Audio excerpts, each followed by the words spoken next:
This changes everything. The world is holding its breath. Blackouts is spreading, strategic facilities are going dark, and panic is rippling across Russia. Explosions, drones, missiles, and silence where power once flowed. At the same time, Europe unlocks tens of billions for Ukraine, frozen Russian assets edge closer to seizure, and the Kremlin faces consequences it can no longer dodge. Meanwhile, Turkey turns away from Moscow, demanding payback and redrawing red lines. NATO braces for scenarios no one wanted to believe, and warnings of a wider war grow louder. As Washington and Beijing quietly reshape the global balance, Russia is being pushed out of entire regions, losing influence it once claimed forever. This is the moment when pressure, power, and panic collide. Let's break down what's happening right now. Hello, this is Ukraine Today. Maria Farafonova here with the latest updates. Ukraine's armed forces are finishing off the enemy. A local thermal power plant in the Russian city of Oryol has been hit. According to media reports, a swarm of missiles was heading toward the city. Immediately after the devastating strikes, local residents began reporting disruptions to water and heat supplies.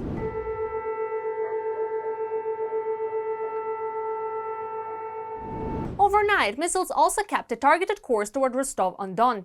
Public channels are loudly reporting that a major strike hit a thermal power plant and transformer equipment.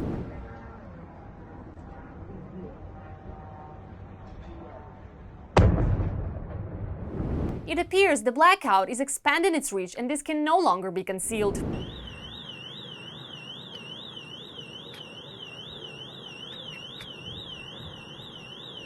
There was no shortage of strikes by fierce Ukrainian drones either. In Tolyatti, in Russia's Samara region, one of Russia's largest chemical plants and one of the world's largest ammonia producers has been taken out. As the internet fills with spectacular footage, local authorities stubbornly try to maintain the appearance that the situation is under control. The strikes were repelled and there were no casualties. Emergency services are working at the drone wreckage sites. A carpet regime has been introduced in the region. To ensure driver safety, traffic along the Tolyatti bypass has been temporarily restricted. Amid the threat of UAV strikes, 10 airports suspended arrivals and departures. Panic has gripped nearly every region of Russia. The Ministry of Defense reported the alleged interception of 94 drones without mentioning the number of missiles. The European Union has adopted a major decision allocating 90 billion euros to support Ukraine in 2026-2027. The funding will be provided in the form of an interest-free loan to cover Ukraine's military and budgetary needs over the two-year period. I assume the funds will be available no later than the second half of January. Europe has sent a signal. If the Kremlin does not voluntarily agree to hand over the blocked assets after the war ends, these funds will be used to repay Ukrainian loans without its consent. Frozen billions could become payment for the destruction. It has also emerged that negotiations on frozen Russian assets will continue. We have given the Commission a mandate to continue work on a reparations loan based on frozen Russian assets. Turkey wants to return Russia's air defense systems and get its money back. Ankara is seeking to send the S-400 systems back to Russia to put an end to a deal that prevents the country from purchasing US F-35 fighter jets. Turkish President Erdogan raised this issue during a meeting with Russian dictator Putin in Turkmenistan. Meanwhile, the Kremlin is actively denying that any such request was ever made. Washington has recently stepped up pressure on Turkey as Ankara seeks to obtain US weapons and rejoin the F-35 program. President Erdogan discussed this issue with the US president in Washington. The US president's close ally Tom Barrack, who's ambassador to Turkey, said earlier this month that Ankara was closer to giving up the S-400s, predicting the issue could be resolved in the next 4 to 6 months. At the same time, Ankara does not merely want to return the systems. It is demanding that Russia reimburse the billions of dollars spent of purchasing the S-400s. One possible option could be a substantial discount on imports of Russian oil and natural gas. NATO believes that Russia could obtain valuable intelligence if Turkey were to operate the S-400 systems alongside the F-35. Abandoning the Russian systems would give Ankara a major trust dividend with its allies in the alliance, as it is often accused of excessive closeness to Russia. The US kicked Ankara out of the F-35 program in 2019 in response to the acquisition of the S-400s. Washington then invoked the Countering America's Adversaries Through Sanctions Act, known as CAATSA, in 2020 to stop Turkey's defense industry getting access to sensitive technology. Norway is financing the development of an APKWS equivalent missile for Ukraine to avoid purchasing them from the United States. Ukraine's air defense can expect a significant boost with missiles of various types from Norway. The Norwegian government announced a new tranche of military assistance to Ukraine worth 3.2 billion Norwegian kroner, about $313 million for these purposes. According to the report, the amount includes the procurement of munitions from the United States for F-16 fighter jets totaling about 1 billion Norwegian kroner, approximately $98 million under the FMS program. The specific types of munitions have not been disclosed. However, given the focus of the package and existing armaments, this may involve AIM-120, AIM-9 and APKWS missiles. An additional $500 million Norwegian kroner, about $49 million, is being allocated by the Norwegian government to surface-to-air missiles for the S-300 system. The source of these missiles has not been disclosed, and sourcing such munitions is undoubtedly extremely difficult as they are produced by Russia and the stocks of all obvious donors would likely have been depleted long ago. Norway will also finance the creation of an advanced precision-guided weapon system that turns inexpensive rockets into highly accurate guided munitions that can be employed from aircraft to air defense launchers. The cost of this funding has not been specified, but it appears that around 1.7 billion Norwegian kroner, approximately $167 million, will be allocated for this purpose. The United Kingdom is sending Ukraine automated turrets and missiles to destroy Russian UAVs as part of the £600 million air defense package, but the enemy's biggest troubles are on the line of contact. What is happening right now on the front line and on the enemy territory? All the details are in our military review. SBU fighters struck Russian equipment worth hundreds of millions of dollars in temporarily occupied Crimea. It has been stated that the SBU continues its effective work in destroying air defense systems in Crimea, which protect important logistical and military facilities of the occupiers. Drones struck an oil tanker in Rostov, which the Russians had previously converted from a dry cargo ship. Over the course of the night of December 18th, the Russian Ministry of Defense reported the alleged downing of 47 Ukrainian drones over Russia. The occupiers are having a hard time in Ukrainian Kupiansk. About 200 Russian army soldiers are hiding there from the Ukrainian armed forces in apartment buildings. According to reports from Ukrainian soldiers, the Russians change into civilian clothes and only then go out to look for food. Those who fail to hide end up personally fertilizing the local fields. Assault groups of Russian occupiers are blocked in Kupiansk. It should be noted that thanks to the successful actions of the Ukrainian Defense Forces, Russian assault troops have been deprived of above-ground logistics. With the use of armored vehicles and several dozen infantry, Russian forces are trying to storm the positions of the 92nd Separate Assault Brigade in the Dnipropetrovsk region. The Ukrainian defenders met the occupiers with dignity and repelled the assault. The occupiers are trying to intensify combat operations at the junction of three regions: Donetsk, Zaporizhia, and Dnipropetrovsk. The main goal of these actions by the occupying forces is, first and foremost, to exert political pressure both on the Ukrainian side and on the United States. The Russian army has advanced toward Pokrovsk near Siversk in the area of Zvanivka, Rovna, and Dakhne, according to Deep State. At least 40 to 45% of the residential buildings in the settlement remain under the control of Ukraine's defense forces.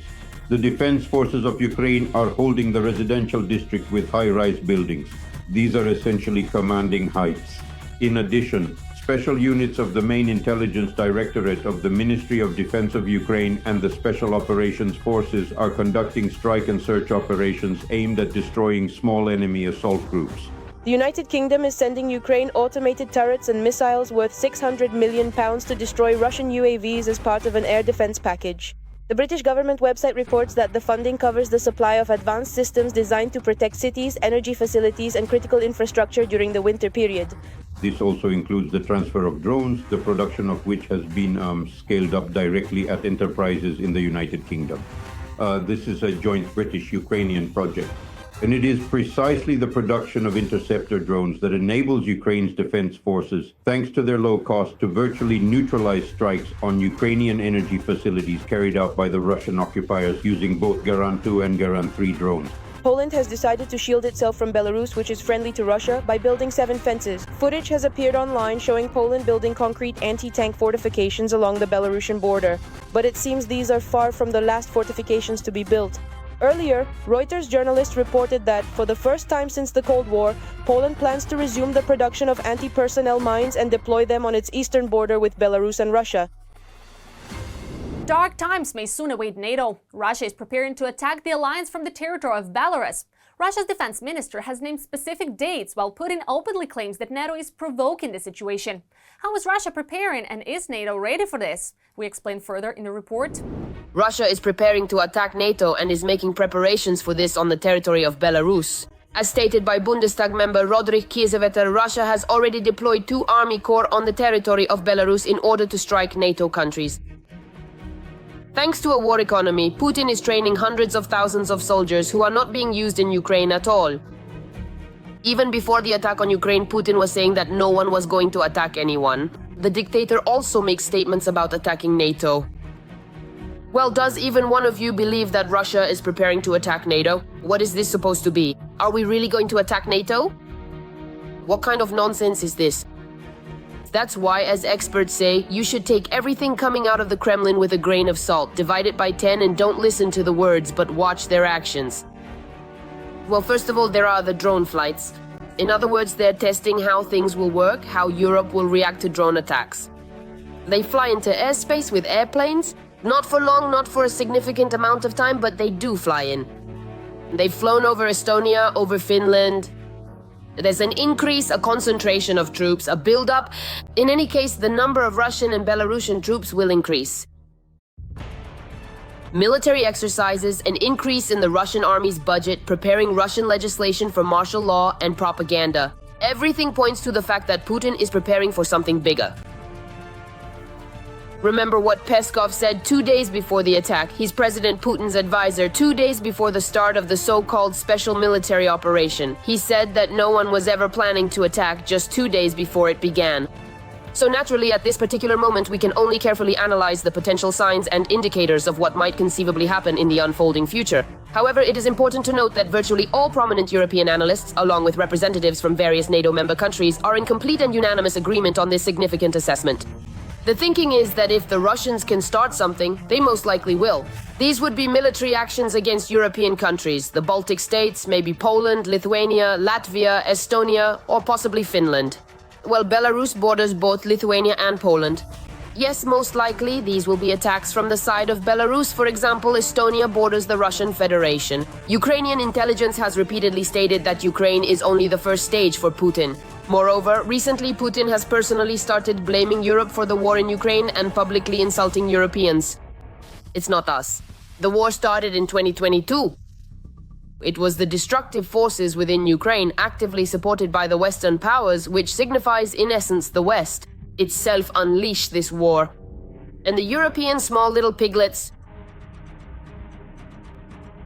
the previous American administrations, immediately got deeply involved in this significant effort, hoping to greatly profit from the complete collapse of our country. A truly devastating outcome. Lukashenko also became bolder since the territory of his country serves as a springboard for attacks. He stated that the continuation of the war in Ukraine threatens a global nuclear conflict and the complete destruction of Ukraine. And he gave advice to everyone who lives next to a sleeping bear. But if you happen to live very, very close to this truly enormous sleeping bear, well then, it's absolutely crucial that you do not, under any circumstances, wake it up. Find a normal relationship so you can coexist. Back in October, Finland's defense minister Timo Kaniainen warned that Russia is building up its military power near the EU borders and is preparing for a second phase of aggression which will threaten NATO even after the war in Ukraine ends. The minister noted the active modernization of the Russian army and the redeployment of units to the alliance's borders, which indicates the Kremlin's long-term aggressive intentions toward Europe. And Bundestag member Kiesewetter states that, in his opinion, 2026 and 2027 will be critical years. Experts are saying the same thing. Therefore, most likely, military actions will begin, if not next year, then the year after at the latest, against European countries, but they will take on a hybrid form and be unexpected for many Europeans. So, hybrid warfare, this is something that was written about at least 10 years ago, not just in some article, but in a scientific work by their commanders, the Chief of the General Staff. It was stated that hybrid war begins in such a way that the population doesn't understand. Their armed forces and leadership don't understand whether it's already a war or not yet. Most likely, it will be like this. There will be some little green men, there will be some so-called People's Self-Defense Unit somewhere in Estonia. There will be some other actions, unidentified drones and so on. Moreover, as Russian Defense Minister Belousov personally stated, supposedly, NATO is preparing for a military confrontation with Russia already at the border of the 1930s. All this indicates that NATO is preparing for a military confrontation with Russia. This means that propaganda in Russia has already begun, and the Kremlin is trying to convince both Russians and the whole world that it wasn't them who started it, but Europe, and that Russia is supposedly being forced into it. Just like before the start of the full-scale war in Ukraine. Previously, Europe didn't really believe in such a scenario, but the more they felt aggression on their own territories, the more they began to prepare. They became afraid. Europe is waking up. 4 years weren't enough. We were shouting at the top of our lungs saying, look, Russia won't stop, it will keep going further. But they really didn't want to come out from under their blankets. Children hide under the blanket when they're scared. Or, to use another comparison, it's like a warm bath. They didn't want to, now they do want to. Whether you want to or not, you have to do something because the threat is becoming tangible, not just real. When you say it's real, a person doesn't feel it, they still don't understand. But when they start to understand, to feel that, now, when it actually hits them, that's when it gets scary. That's when action begins. Well, thank God that at least in this way, at least they're starting to do something. Europeans have already started to strengthen their defense, allocating more budget to the military-industrial complex, preparing people for war. At the same time, they've begun to increase their support for Ukraine because they understand that Ukraine already knows how to fight and is a reliable shield for NATO. But at the same time, Europe still hopes that if peace is achieved in Ukraine, Putin won't go any further. The countries that border Russia are especially tense. Finland warns that Russia will move troops to NATO's borders even if a peace agreement is signed in Ukraine. Russia remains a threat. Finland has already hosted the first summit of 8 eastern flank countries that have either a sea or land corridor with Russia and Belarus. For Europe, it is now important to be ready for self-defense as the United States is beginning to withdraw from the continent. And the tense situation is only escalating. The recent talks between Donald Trump and Xi Jinping had a primary objective, reducing China's support for Russia. And now Beijing is effectively pushing Russia out of Central Asia. Moscow, weakened by sanctions and prolonged war, is losing its traditional role as a dominant power in the region and is increasingly forced into a subordinate position. How exactly this shift is unfolding, what signals China is sending to both Washington and Moscow, and what it means for Russia's future geopolitical standing, we explain it in our report. China and Russia. So what are they? Allies or partners of convenience? And we even have a saying that has become a catchphrase. The Russian and the Chinese are brothers forever. Publicly, Beijing talks about partnership, but in reality, it is reducing its dependence on Moscow and tightening control over its territories. They are situational partners, just partners. China benefits from Russia's raw materials, while Russia needs China's technological capabilities. Moreover, Putin is willing to carry out specific tasks for both China and the countries of the global south in their confrontation with the American-centric world.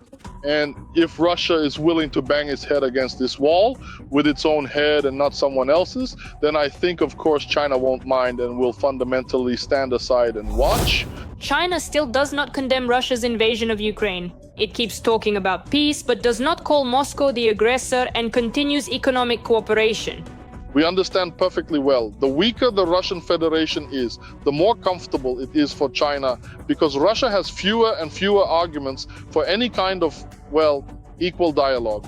So everything that's happening now is unfolding in a kind of Confucian style, if you will, yes, where China is willing to wait, and everything that's going on is by and large within the framework of China's strategic planning and strategic interests. But what does the United States think about this? Do you want China to put pressure on Russia to end the war? I would like China to help us with the issue of Russia. We have imposed very serious sanctions against Russia. I think the sanctions really bite. They are very tough, but I would like China to help us. As you know, I have a very good relationship with Chairman Xi. Truly a good one. And whether the United States will be able and willing to put pressure on China in this matter is no less important. After all, the next meeting of the heads of state could take place as early as the beginning of next year. No, that's not the issue. Why? Because if constructive relations are being built between the United States and China, then the question of one side putting pressure on the other does not arise. In actual fact, the crucial key to effectively exerting significant pressure on the formidable Russian Federation lies precisely and fundamentally in carefully balancing these diverse and often competing interests between, well, the People's Republic of China and the United States of America, a global superpower. But persuading China to help resolve the war is, oddly enough, not even the job of the US, but of Ukraine. And this process has already begun. Kyslytsya, the first Deputy Minister of Foreign Affairs of Ukraine, is currently where? In China. And just today, they already posted a joint photo with the US ambassador to China. So, with a high probability, the Ukrainian Ministry of Foreign Affairs or Ukrainian diplomats will now be building relations with China through the United States of America. A telling point, the economy. In China, demand for oil is decreasing, which is causing prices to fall below the comfortable level for the Russian budget.